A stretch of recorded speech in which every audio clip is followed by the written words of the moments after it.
सर्वांना श्री स्वामी समर्थ. अवधूत चिंतन श्री गुरुदेव दत्त.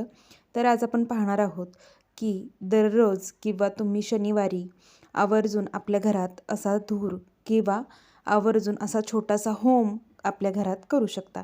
तर तो कसा करायचा, त्यासाठी आपल्याला गाईच्या शेणाच्या गोवऱ्या लागणार आहेत. त्याचबरोबर दशांश धूप जो आपल्या केंद्रामध्ये आहे तो दशांश धूप आपल्याला लागणार आहे. तो गाईंच्या 5 वस्तूंपासून बनलेला आहे. गूळ लागणार आहे, थोडंसं गाईचं तूप असेल गाईचं किंवा तुमच्याकडे जे उपलब्ध असेल ते तूप लागणार आहे. 2 वेलच्या, 1 अख्खं तमालपत्र आणि हे गोवऱ्या पेटवण्यासाठी आपल्याला कापूर लागणार आहे. तर आपल्याला ही सेवा कधी करायची आहे आणि थोडीशी पिवळी मोहरी, ह्या सर्व गोष्टी आपल्या घरातील निगेटिव्हिटी बाहेर काढण्याचं काम करत असतात. तर हा होम हवन आपल्याला घरात करण्यासाठी केंद्रातून सेवा ही दिली जाते. तर ही सेवा आपल्याला कधीही करू शकतो. तुम्ही सकाळी करू शकता, पण सायंकाळी केलेली अतिशय चांगलं. लक्ष्मी येण्याची ती वेळ असते त्यावेळेस करू शकता आणि सकाळी केलं तरीही चालू शकतं. तर हे करण्यासाठी तुम्हाला एवढ्या घरात उपलब्ध असणाऱ्या वस्तू लागणार आहेत. तर हे जेव्हा तुम्ही या होम हवन कराल किंवा याचा धूर तुम्ही घरात करणार आहात, तर यामुळे आपल्या घरातील सर्व रूममध्ये तुम्हाला हे एखाद्या ताटात किंवा ताम्हण असेल तुमच्याकडे त्याच्यात घ्यायचं आहे. याचा धूर झाल्यानंतर तुम्हाला संपूर्ण घरात टॉयलेट बाथरूम सोडून सगळीकडं कानाकोपऱ्यात फिरवायचं आहे. हे फिरवताना श्री काळभैरवनाथाय नमः किंवा श्री स्वामी समर्थ श्री स्वामी समर्थ या मंत्राचा अखंड जप करायचा आहे.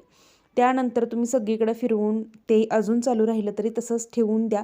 संपूर्ण घरात त्याला फिरवा. त्याच्यानंतर हातपाय स्वच्छ धुवा आणि महाराजांसमोर मुजरा करून महाराजांच्या फोटो, मूर्ती तुमच्या घरात जे काही असेल तिथे येऊन बसा व तिथं आल्यानंतर गायत्री मंत्र तुम्हाला 21 वेळा म्हणायचा आहे. आणि त्यानंतर महाराजांचा किंवा तुमची कोणती जी सेवा तुम्ही सायंकाळी करत असाल किंवा ज्यावेळी तुम्ही कराल त्यावेळची तुमची सेवा करायची आहे. आणि ही सेवा केल्यानंतर तुम्हाला खूप सुंदर फरक जाणवेल. आपल्या घरात बघा, कोणी येऊन गेलं तर त्याची नजर लागते. आपल्या अचानक वस्तू खराब होतात किंवा नवरा बायकोंच्यात भांडणं होतात किंवा लहान मुलं अचानक आजारी पडतात किंवा रडायला लागतात. तर ही ग्रह दोष असतो किंवा बाहेरची बाधा लागलेली असते किंवा कोणी आपल्या घरी अशी व्यक्ती येते की त्याच्या बघण्यामुळे आपल्या घराला दोष लागतो किंवा त्याची नजर चांगली नसते असं आपण म्हणतो. हा ज्याच्या त्याच्या मानण्याचा भाग आहे.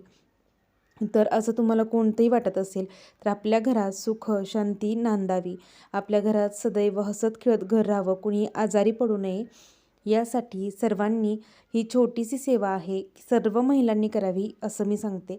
आपल्या घरात जास्त यासाठी वस्तू लागणार नाही आहेत, कोणताही खर्च नाही आहे. तर या साधी सोपी सेवा आहे आणि श्री स्वामी समर्थ किंवा काळभैरवनाथाय नमः असा मंत्र म्हणत तुम्हाला हा धूर संपूर्ण घरात पसरवायचा आहे. आणि ज्यांच्याकडे हे उपलब्ध नसेल त्यांनी छोटीशी दशांश धूप, गोवऱ्या कोणाकडे उपलब्ध नसतील तर दशांश धूप घ्यायचा.